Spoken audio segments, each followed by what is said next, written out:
ఇల్లు ఎన్ని గదాలు ఎంతమంది ఉంటారు ఇళ్ళ ఈ ఈ ఇళ్ళకి సంబంధించి ఎన్ని ఓటర్లు ఉన్నాయి, ఇల్లు ఎంతమంది లేరు అసలు? ఇప్పుడు ఇల్లు 80 గజాలు.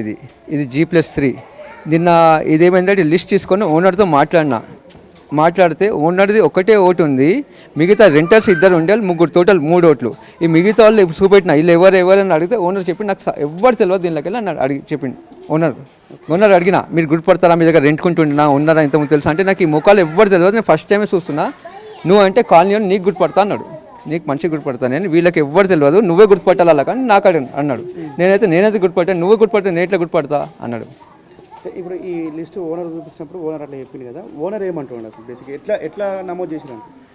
అది నాకే తెలియదు అసలు ఎట్లా చేసారు, ఎట్లా చేస్తారు ఓట్లు అని చెప్తున్నాయన. ఇది ఓచోరీ అంటే ఇదేనా అని అడుగుతున్నాయన. ఇదేనా ఓచోరీ అంటే అంటుండు, తెలియదు కదా అట్లా చేస్తారు మా ఇంటి మీద ఓట్లు అంటున్నాయన. ఈ ఓనర్ పేరు ఏముంది అసలు? ఈ ఓనర్ సంబంధించి హౌస్ నెంబర్ ఇవన్నీ చెప్పగలుగుతారు? ఇది ఓనర్ పేరు నారాయణ, ఈయన క్యాటరింగ్ బిజినెస్ చేస్తారు ఈయన. ఇది హౌస్ నెంబర్ వచ్చి 101D, మన బూత్ నెంబర్ వచ్చి 125. ఇది వెంగనూర్ కాలనీ, వెంగనూర్ డివిజన్, ఇది జూబ్లీస్ కాన్స్టిట్యున్సీలో. ఇట్లా ఒక్కొక్క బూత్లో 50 ఓట్లు ఇట్లా ఎక్కువ ఉంటే టోటల్ మనకి 400 బూత్లు ఉన్నాయి. 400 బూత్లు అంటే మనకి 20,000 ఓట్లు అవుతాయి.